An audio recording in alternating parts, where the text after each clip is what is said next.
But don't worry about it. There won't be any like that. Those are the hardest problems you're going to do. Alright, number 4. Okay, find the polynomial function with the following given zeros. There are 2 zeros given, -3 and +5. So first, put it back as factors. So -3. Oh, well, do we have an I in our zeros? No, right? So that means these are all real numbers. So how do we put back -3 as a factor? You add it. So you change the sign, right? So instead of -3, okay, it will change to +3. Then the 5, how do we put back 5? X minus 5. X minus 5. Okay. Then what do you think we need to do to them so we can get the polynomial? You need to FOIL it. So we're going to FOIL X. Remember, we're doing the opposite. So instead of doing synthetic division, we're actually multiplying it. So that would give me x squared and -5x. Then 3x times 3 times x is positive 3x. And then 3 times -5 is -15. Okay? So that means, what is it? X squared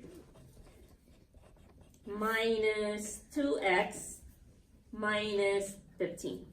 So our f of x is x squared minus 2x minus 15. So this is the polynomial that will give you the -3 and 5 as zeros. In other words, we're doing everything backwards today. Okay? Alright, one more. Number 5. Okay, exactly like that. Okay, we're given the we're given the zeros, -1 and 3i. We're going to put it as factors, and then we're going to put it as polynomial. So first, the -1. How do we put that back as a factor? X plus 1. 3i, how do we put that back as a factor? X minus 3i. But what do we know about the zeros that have I in it? They're conjugates. Okay, they always come as conjugates. So even though they only gave us 3i, automatically it's buy one, get one. If they give you 3i, then you get minus 3i free.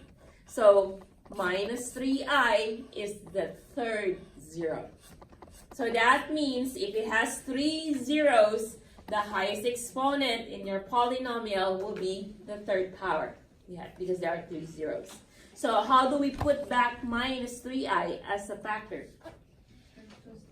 X plus 3i. Because remember, they need to be always conjugates. Conjugates always come as a pair. Okay? So now that we put all the factors, we're going to have to multiply it. Okay, so the 3 factors are x plus 1 times x minus 3i times x plus 3i.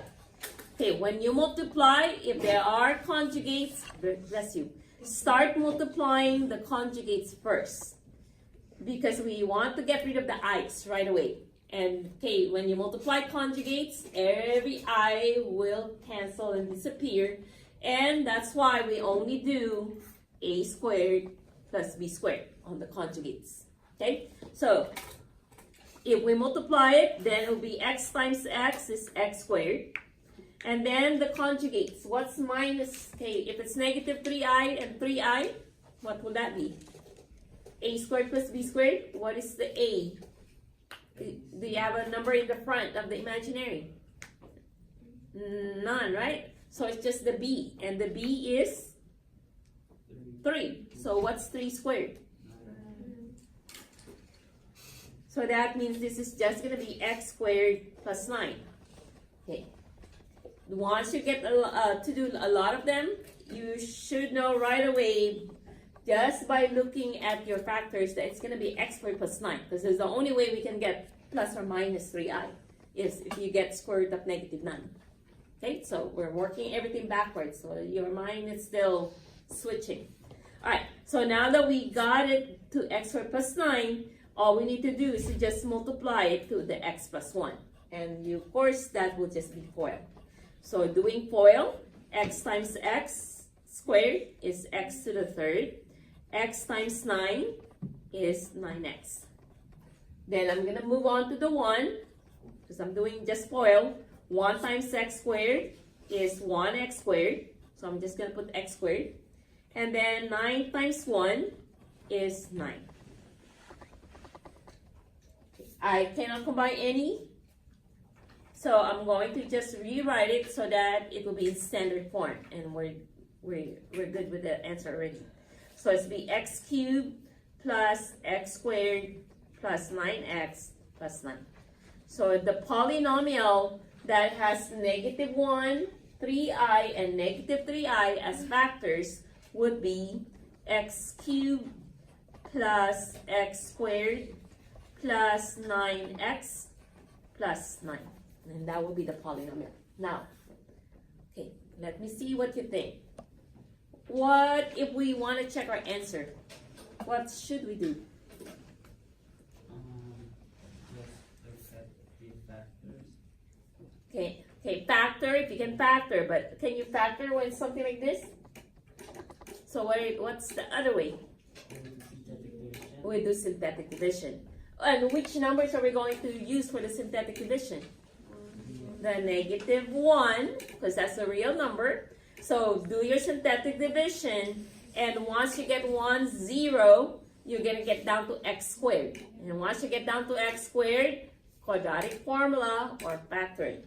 And that's how you're going to get, okay, if your answers are